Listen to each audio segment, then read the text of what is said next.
Doctor, मैं आपसे जानना चाहूंगी कि यूरोप कंट्रीज में मोटापे की समस्या किस हद तक बढ़ी हुई है और वहां पे लाइन ऑफ ट्रीटमेंट क्या होता है? तो मैं सरल भाषा में आपको उत्तर दूं तो ये है कि जो स्थूल्य या ओबेसिटी की समस्या है वो सबसे पहले अगर कभी कहीं भी शुरू हुई 100 साल पहले या 200 साल पहले तो वो यूरोप से ही शुरू हुई या अमेरिका कह सकते हैं या वेस्टर्न कंट्री कह सकते हैं और धीरे धीरे करके ये इंडिया में आ गई। तो अब यूरोप से ज्यादा ये इंडिया की समस्या है, परंतु चूंकि क्वेश्चन आपका यूरोप से रिलेटेड है तो मैं उसको उसी तरह से उत्तर देता हूँ। यूरोप में भी बहुत बड़ी समस्या है क्योंकि जो यहाँ पे रहन सहन है और खाना पीना है और सोचना है और फास्ट लाइफ है, तो उस कारण। लेकिन उसके साथ साथ मैं एक पॉजिटिव बात भी कहूंगा। बहुत लोगों ने, मैंने पिछले 30 वर्षों में यहाँ पे यूरोप में चिकित्सा करते हुए as as a physician and also as a teacher, तो मैंने ये देखा कि बहुत सारे लोग इतने कॉन्शियस होके उन्होंने आयुर्वेद को अपनाया और आयुर्वेद पद्धति की तरफ पूरा अच्छी तरह से ध्यान दिया और धीरे धीरे करके सबको हमको फॉलो किया और बहुत लोगों को फॉलो किया, कुछ हमारे स्टूडेंट्स हैं उनको फॉलो किया। तो अब ये समस्या आधी के बराबर है जितनी समस्या उस समय होती थी। तो मैं कह सकता हूं कि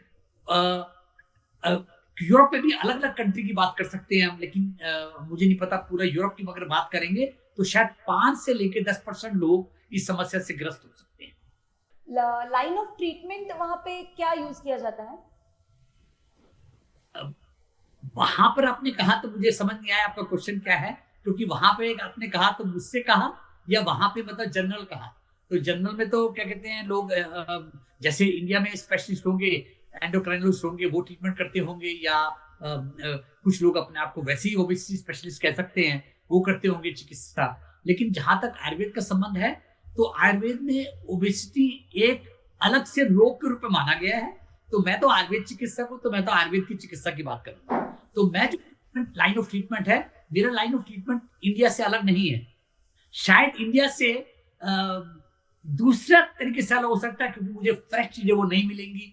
लेकिन चूंकि इतने साल हो गए और इतना इंटरनेट की वजह से, ग्लोबलाइजेशन की वजह से सब कुछ हो गया, इंपोर्ट बिल्कुल अच्छा है, तो प्रतिदिन हम बिल्कुल वही वेजिटेबल खा सकते हैं, यहाँ पे ले सकते हैं जो आप ले सकती हैं इंडिया में।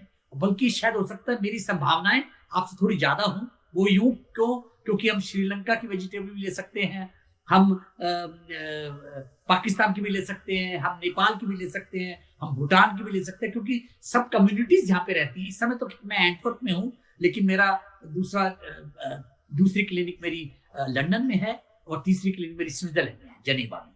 तो तीनों जगह पे मैंने देखा है क्या कहते हैं कि संभावनाएं खाने पे बहुत ज्यादा अच्छी है। तो फर्स्ट लाइन ऑफ ट्रीटमेंट हमारा रहेगा डाइट पे। और जैसा डॉक्टर ने कहा, मैं उन्हीं की बात को थोड़ा सा फर्दर ले जाऊंगा। और उन्होंने बड़ा अच्छा बोला कि डाइट पे ही सारी दुनिया टिकी हुई है। और उसके बाद उन्होंने बोला कि डाइट को बोल के उन्होंने बोला कि अब इसको नकारते हैं और हम जाते हैं डाइजेशन पे। और फिर उन डाइजेशन के बारे में बात की। अब मैं पर्टिकुलरली अपनी बात कर रहा हूं, तो हम जाते हैं डाइजेशन से भी एक स्टेप परे, उसको कहते हैं मेटाबॉलिज्म। क्योंकि डाइजेशन के बाद जो फर्स्ट स्टेप है मेटाबॉलिज्म का है।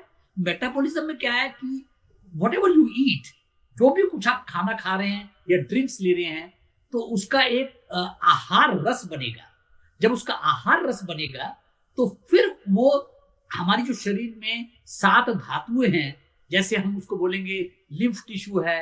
तो आपके लोगों को भी मैं रस धातु बोलूंगा तो दर्शकों को समझ नहीं आएगा, तो थोड़ा सा उसमें इनको इंग्लिश यूज करना पड़ेगा।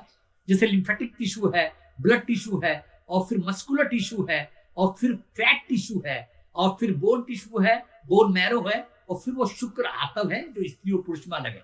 तो ऐसा करके 7 धातुओं का कर्म से डाइजेशन होगा। पर एक स्टेज ऐसी आएगी, आपकी डाइजेस्टिव फायर है, परंतु चूंकि आयुर्वेद बहुत गहन विज्ञान है, तो हम डाइजेस्टिव फायर तक लिमिट ना रह के हम 5 एलिमेंटल फायर भी को भी काउंट करेंगे और हम 7 टिश्यूज फायर को भी काउंट करेंगे। जैसे मैंने जिक्र किया अभी 7 सात धातुओं का। तो उसमें ओबेसिटी के कारणों को समझने के लिए सबसे पहले हमको ये देखना है कि जठराग्नि जो है, मतलब जिसको बोलेंगे हम गैस्ट्रिक फायर, या जिसको बोलेंगे भूख लगने की क्षमता, आम लोगों की भाषा में, वो तो बहुत प्रबल हो जाती है। और जो एलिमेंट की फायर है, जैसे पृथ्वी, जल, तेज, वायु, आकाश, इनकी जो अग्नि है वो कम हो जाएगी और धातुओं की अग्नि डिसबैलेंस हो जाएगी। तो जब उसके कारण को जान लेंगे तो चिकित्सा हम उस हिसाब से करेंगे मैडम। और उसको चिकित्सा का एक सूत्र हमको बनाना पड़ता है अपने अपने निदान के हिसाब से। और जब हमारा निदान बन जाएगा एक, स्थूलता का कारण ये है, ओबेसिटी का कारण ये है, उसके बाद ही हम चिकित्सा के उपक्रम में जा सकते हैं। जी डॉक्टर साहब, मुझे एक उत्सुकता थी इसके बारे में कि जैसे हम मेद लेखन चिकित्सा करते हैं और उसके लिए कुछ कुछ गोलियों का प्रयोग करते हैं यहाँ पे, तो वेट लॉस के लिए टैबलेट, इसके ऊपर भी बहुत कंट्रोवर्सी चल रही है। जैसे एलोपैथी के इसमें भी कुछ अलग अलग ड्रग्स जब भी आए, गोलियां आई, तो आयुर्वेद में जो मेदोलेखन दवाइयाँ है उसका यूरोप कंट्रीज में कितना प्रचार है, और आप अपनी व्यक्तिगत चिकित्सा में किस तरह से मेद कम करने के लिए गोलियों का उपयोग करते हैं? बहुत अच्छा प्रश्न है मैडम, आपका प्रश्न ये है, पर भारत से आपका प्रश्न ऐसी भाषा में है जो मुझे लगता है कि 90 से लेकर 99% लोग आपकी भाषा को नहीं समझ रहे होंगे। तो मैं आपको आपके प्रश्न को पहले उनकी भाषा में समझाकर फिर मैं अपना उत्तर देता हूँ। तो मैडम ने मुझसे प्रश्न किया मेद लेखन के बारे में। मेद का मतलब हो गया कि जो आपके शरीर में फैट डिपोजिशन है, जो मतलब जो फैट है वो आपके शरीर में कहाँ किस किस जगह पर, जैसे वो हो सकता है कि आपकी चिन के पास हो, और हो सकता है आपकी गर्दन के पास हो सकता है आपकी केवल एब्डोमेन में हो। और कभी कभी तो हमने देखा है यूरोप में मैडम कि यहाँ पे केवल पेशेंट हमने सेंट्रल ओबेसिटी के देखे, केवल सेंट्रल ओबेसिटी के पेशेंट देखे, उसमें कोई ओबेसिटी के लक्षण नहीं है लेकिन सेंट्रल ओबेसिटी है। तो treatment of that central obesity is completely different. Coming back to your question again, तो आपने लेखन का जिक्र किया। लेखन का मतलब दर्शकों के लिए हम बता दें, लेखन का मतलब मैडम, इसका मतलब ये था कि स्क्रैपिंग करना, हमने उसको स्क्रैप करना है। स्क्रैप मतलब उसको छील के निकालना है, उसको हिंदी में शब्द बोलेंगे तो छील के निकालना है। तो अब क्या हुआ कि फैट टिश्यू को हमने ऐसी गोलियों का, अब इन्होंने गोलियां शब्द यूज किया, मैं भी गोलियां शब्द यूज कर रहा हूं, और ऐसी औषधियों का हम प्रयोग करते हैं जिसमें कि हम उसके फैट को छीलने का काम करेंगे। और मुझे पता है कि मैडम के दिमाग में क्या चल रहा है, तो ऐसा मुझे पता कि मेद लेखन करके आयुर्वेद में द्रव्य है, लेकिन ऐसा नहीं है। जब तक हमें नहीं पता लगेगा कि फैट डिपोजिशन कहाँ है, जैसे मान लीजिए कि एक पेशेंट आया हिपैटोमीगैली का और उसको फैट डिपोजिशन लीवर के पास है, तो फिर हमको वो औषधियों का प्रयोग करना पड़ेगा जो लीवर के पास की फैट को लेखन कर सके, स्क्रैप कर सके। तो उसमें ताम्र, जैसे फिर सिंपल सा फॉर्मूला है, आपके दर्शकों को बहुत अच्छा लगेगा कि आप एक कॉपर के, एक कांसे के गिलास में या बर्तन में एक रात को पानी को रख दें और सुबह उठने से पहले अपने इष्ट देवता को याद करने के बाद, हम तो यहाँ पे चूंकि बहुत स्पिरिचुअल मेडिसिन प्रैक्टिस करते हैं, तो हम तो लोगों को कराग्रे वस्ते लक्ष्मी, इसका एक वो पूरा वो हमारे सारे पेशेंट्स, हमारे सारे स्टूडेंट्स, करीब 1000 से ऊपर स्टूडेंट्स हैं मेरे यूरोप में, तो वो सब सुबह अपनी कराग्रे वस्ते लक्ष्मी से शुरू करते हैं। उसके बाद शाम को ग्लास से वाटर पीना, तो जब वो पी लेंगे तो ताम्र अपने आप में धीरे धीरे करके जाएगा, तो लेखन करता रहेगा, लीवर को करेक्ट करता रहेगा। तो एक तो ये हो गया। और जब इन्होंने बात की मेदोहर, अब इन्होंने बात की कि फैट को घटाने के लिए कौन सी गोलियां यूरोप में इस्तेमाल होती हैं। Now I am coming to direct answer to her direct question. देखिए कि यूरोप में चूंकि अब आयुर्वेद बहुत सारे, सबसे पहले तो हम कहेंगे महर्षि महेश योगी आयुर्वेद को सन 1950 में लेके विदेश में आए। तो आज भारत की, मुझे नहीं पता कौन कौन सी हस्ती आयुर्वेद को इस्तेमाल करती हैं, लेकिन विश्व की जो भी हस्तियां आप कहेंगे अमेरिकन प्रेसिडेंट से लेके पुतिन से लेके किसी की बात भी करेंगे तो उसने कहीं ना कहीं वो आयुर्वेद का रूप में इस्तेमाल करते हैं। तो औषधियों को और जनरल पब्लिक में भी काफी काफी ढंग से आयुर्वेद के प्रति काफी आस्था है। तो अब उसके कारण हुआ क्या है कि बहुत सारे इंपोर्टर्स हैं, तो वो कुछ औषधियों को कुछ एक्सट्रैक्ट्स को भारत से इंपोर्ट करके यहाँ पे लाते हैं और उनको पूरे यूरोप के, यूएस के, ऑस्ट्रेलिया के और हमारे यूरोप में अलग अलग कंट्री के लॉ के हिसाब से उसको उसकी एक पूरी पैमाना है, उसका एक मापदंड है और उसको उस ढंग से औषधियों को हम कैप्सूल के रूप में या गोली के रूप में या कभी कभी कषाय के रूप में या कभी कभी फांट के रूप में, कभी कभी हिम कल्पना के रूप में, जो हमारे यहाँ औषधियों कल्पना है उसके रूप में लोगों को इस्तेमाल कराते हैं। तो मैडम इस प्रकार से हमारे यहाँ पे पूरी ही औषधि उपलब्ध है।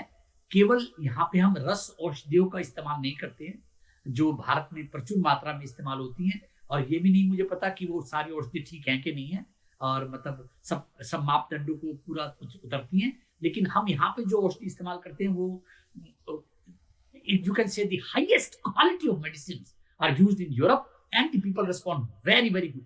बिकॉज जो आप डाइट प्लान यहाँ पे देंगे किसी को, जो हमारे डॉक्टर साहब का एक्सपीरियंस था वो भारत को लेके था, तो बिल्कुल ठीक एक्सपीरियंस है। वहां पे 6 महीने 8 महीने डाइट ले लेंगे। लेकिन अगर हमने किसी पेशेंट को यहाँ बोल दिया और कुछ भी बोल दिया, वो अक्षरक्ष उसको उसी ढंग से पालन करेगा और या करेगी। तो इसलिए क्या कहते हैं, ये थोड़ा सा डिफरेंस है यहाँ पे और विदेश में चिकित्सा करने का। हाँ जी जी डॉक्टर नवीन। डॉक्टर मधुरा, डाइट की बात आती है तो महिलाएं बहुत ज्यादा कॉन्शियस हो जाती है, तो क्या आप इसके बारे में कुछ डिटेल्स बताएंगे? बहुत बार महिलाओं में ड्रेस आउटफिट्स पहनने के लिए जीरो फिगर और ये सारी चीज़ें बहुत देखने को मिलती है कि हमें पतला दिखना है क्योंकि अच्छी अच्छी ड्रेसेस पहनने। अभी 5 चीज़ें ध्यान से समझ लो। एज अ गायनिकोलॉजिस्ट मुझे ऐसे लगता है कि एडोलसेंट एज से इस बारे में आरोग्य शिक्षण देना लड़कियों को बहुत ज़्यादा ज़रूरी है। जैसे बहुत बार ऐसे देखा गया है कि पीसीओडी की तकलीफ अभी तकरीबन 5 लड़कियों में से 1 लड़की को हो रही है।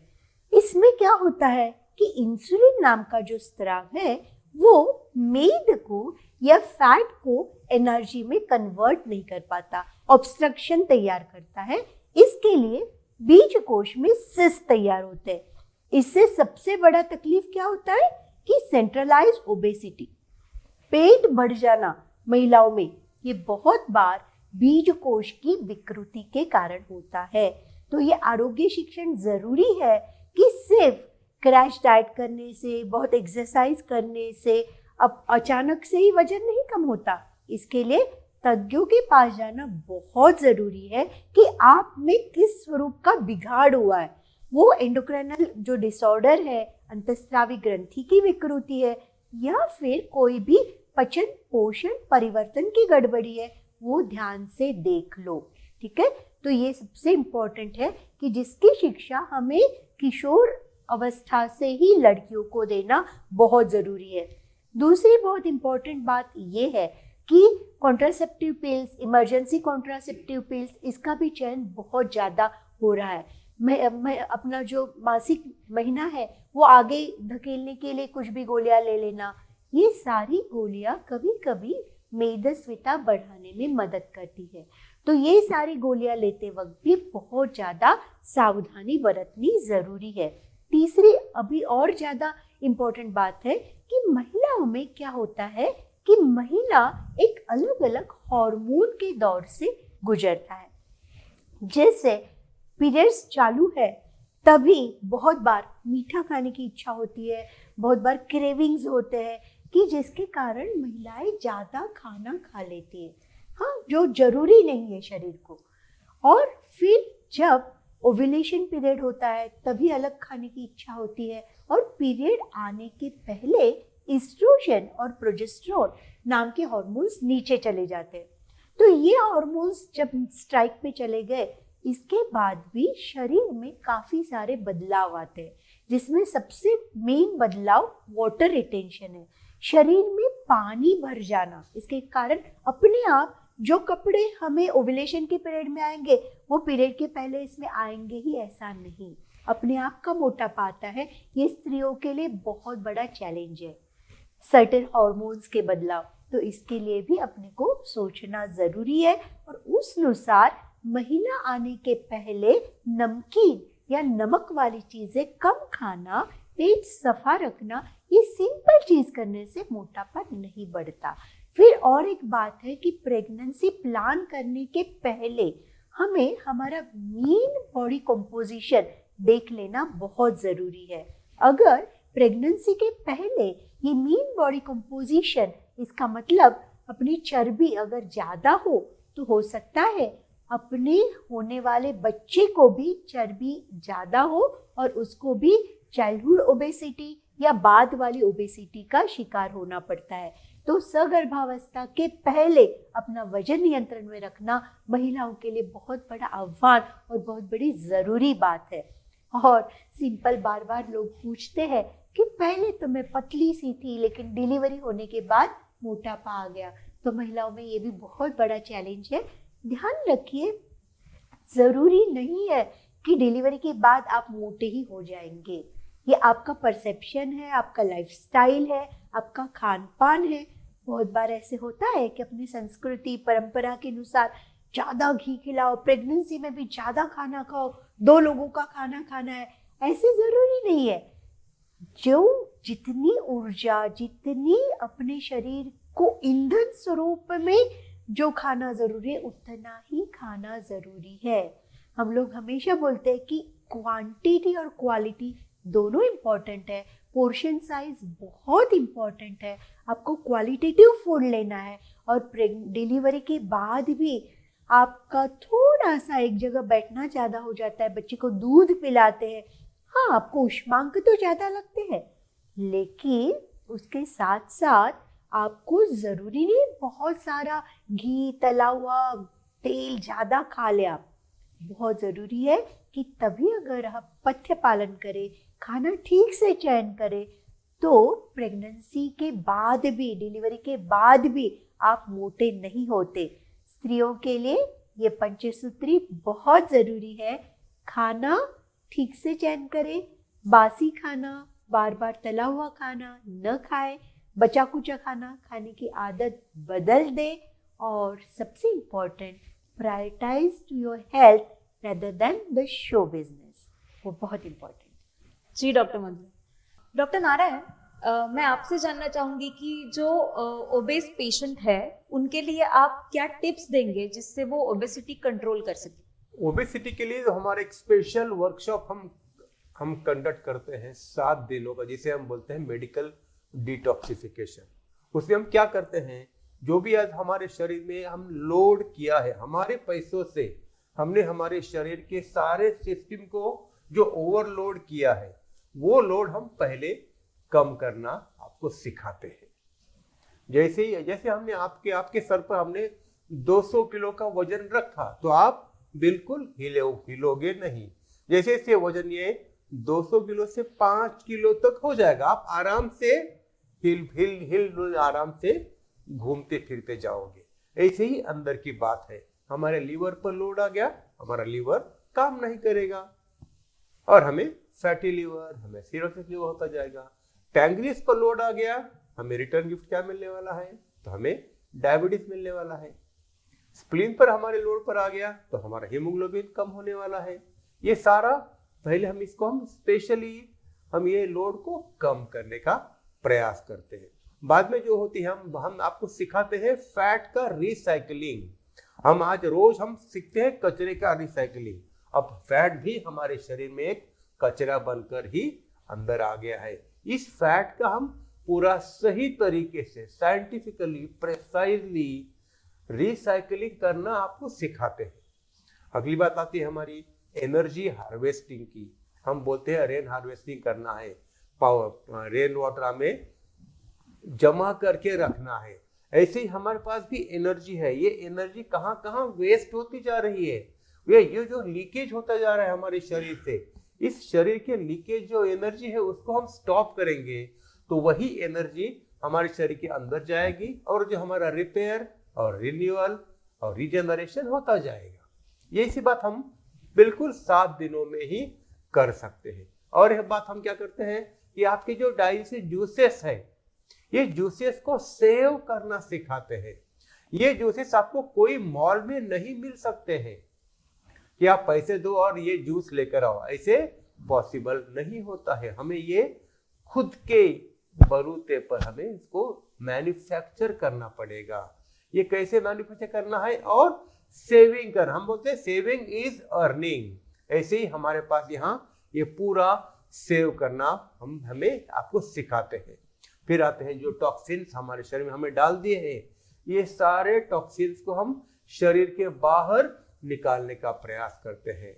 जैसे जैसे शरीर हमके ये टॉक्सिन्स बाहर निकलते जाएंगे, हमारा सिस्टम का रीसेट होना शुरू होता जाएगा। और जो हमारा इंपॉर्टेंट बात है मेटाबॉलिज्म को बढ़ाने का हम प्रयास करते जाएंगे। जैसे ही मेटाबॉलिज्म बढ़ता जाएगा, सारे हमारे टॉक्सिन निकलते जाएंगे, हमारे डिफेंस मैकेनिज्म है वो फिर काम में आता जाएगा। और ये डिफेंस जो हमारा है, जो हमारा आज इम्यून सिस्टम है, जितना स्ट्रांग होता जाएगा उतने हम रोगों से बच पाएंगे। तो ये हम 5 कार्य, जो हम 5D बोलते हैं, 5D से हमारा डिटॉक्सिफिकेशन, तो परफेक्ट आपका वेट बिल्कुल हमारा कम हो जाता है। हमारे पास तो रिकॉर्ड है 46 किलोज लॉस हो जाता है हमारे एक वर्कशॉप में। रूटीन में तो हम 7 दिन में 7 किलो वजन तो रूटीन में ही कम कर ही जाते हैं। आप हम कुछ करते नहीं, वो तो कम, हम आपके शरीर को हाथ भी नहीं लगाते हैं। बिना हाथ लगाए आपके शरीर से 7 किलो वजन 7 दिन में कम हो जाता है। तो ये वेट लॉस हमें सही हमारे ही हाथ में है, कितना हमारे वेट लॉस हम कितना करते जाएंगे, कितना खुद से जुड़ते जाएंगे, कितना हम अंदर से करते जाएंगे। तो ये सारा वेट लॉस आपका परमानेंट वेट लॉस, ना कि टेम्पररी। जैसे हम डाइट में करते हैं, डाइट जितना भी करेंगे उतना वजन कम होता जाएगा, और जैसे डाइट छोड़ देंगे वजन बढ़ता जाएगा। मगर यहाँ हम आपके सिस्टम को रीसेट करते हैं। जैसे आपकी सिस्टम रीसेट हो जाएगी, अपने आप आपका शरीर, आपका अंदर सिस्टम सही तरीके से काम करता जाएगा, आपका मेटाबॉलिज्म बढ़ता जाएगा, और अपने आप आपका वजन आपके कंट्रोल में आता जाएगा। और उससे होगा क्या, उससे हमारी इम्यूनिटी सिस्टम है वो काम में आती जाएगी। और जैसे जैसे इम्यूनिटी हमारी बढ़ती जाएगी, हमें कोई भी रोग नहीं होगा। इसलिए इतना इसका बहुत महत्वपूर्ण बात है। जी डॉक्टर मधुरा, मैं आपसे भी कुछ टिप्स जानना चाहूंगी। एकदम फास्ट ट्रैक में अगर टिप्स देने हैं, सुबह उठकर आधा कप गर्म पानी पीजिए।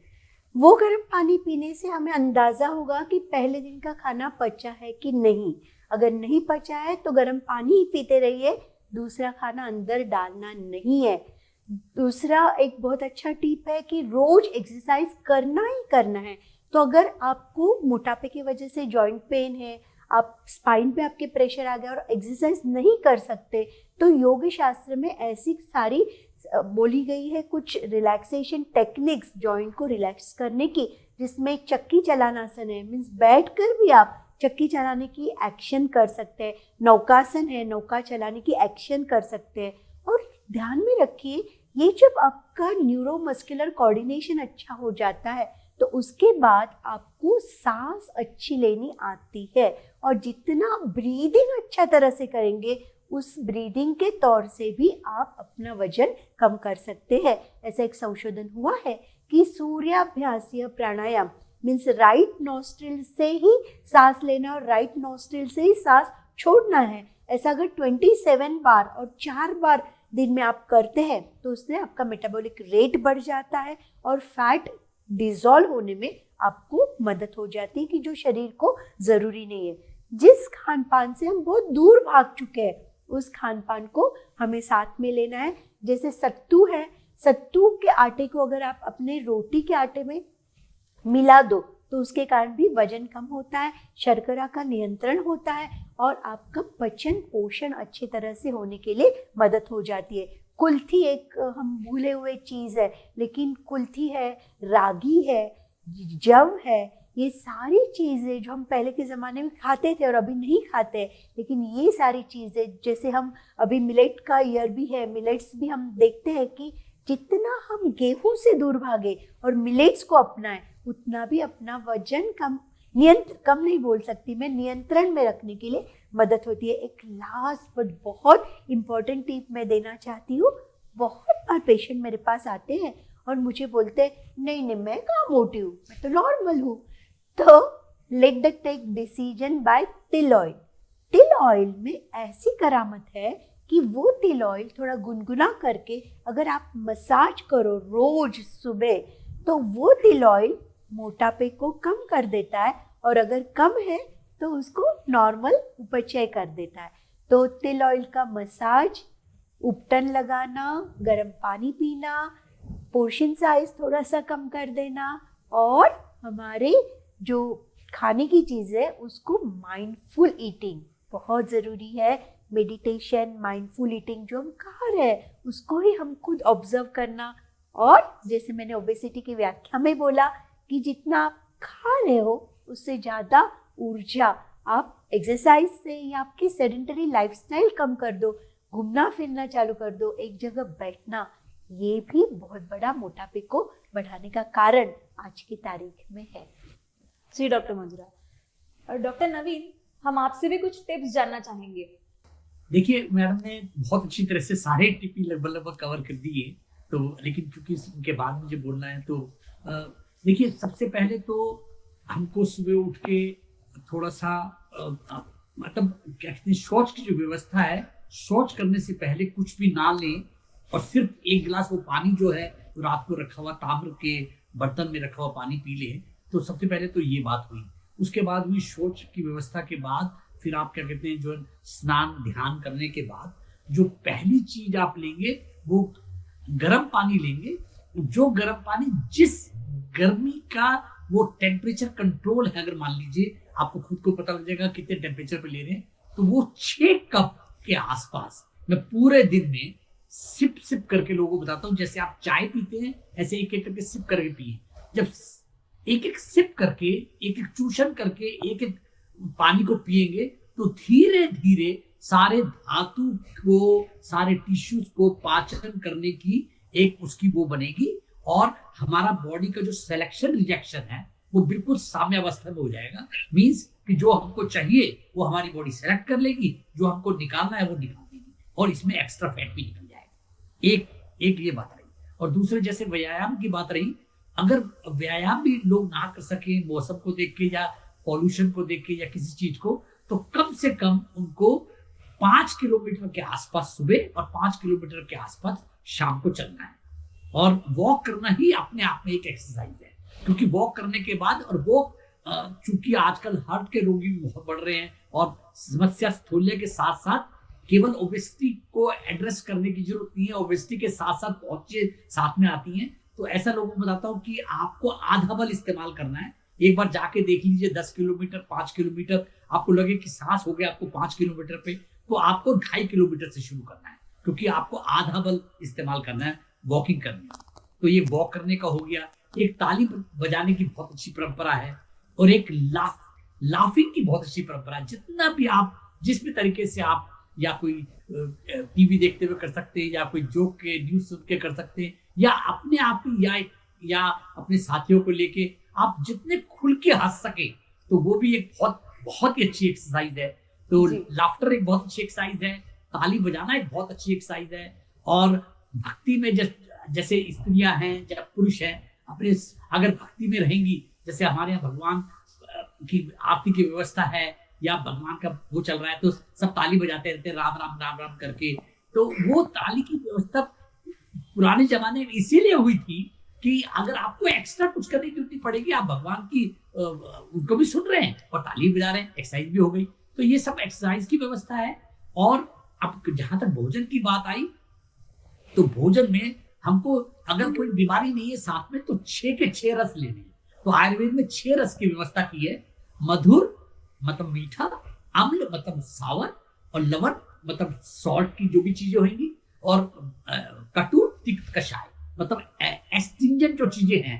जैसे मैंने बहुत अपने उसमें देखा कि बीट रूट का अगर आप सेवन करेंगे और अगर आप जीरे का अच्छी तरह सेवन करेंगे और जीरे को अच्छी तरह से भोजन में इस्तेमाल करेंगे और धनिया के पाउडर को बहुत अच्छी तरह इस्तेमाल करेंगे अपने भोजन बनाने में, और अनार का जो रस है ये बहुत अच्छा काम करता है स्थूल्य में, और अपने भोजन में आपने कुछ चीजें खट्टी लेनी है, कुछ चीजें मीठी लेनी है, कुछ चीजें बहुत कम मात्रा में नमक के रूप में लेनी है, लेकिन नमक सेंधा लवण होना चाहिए और सेंधा लवण की बड़ी अच्छी व्यवस्था है आयुर्वेद में। और फिर कुछ चीजें आपको कटु लेनी है, जैसे हमारे यहाँ पे करेला बहुत अच्छी तरह अवेलेबल है, तो एक पोर्शन करेले का हम हफ्ते में 3 बार भी ले लें तो बहुत अच्छी बात है।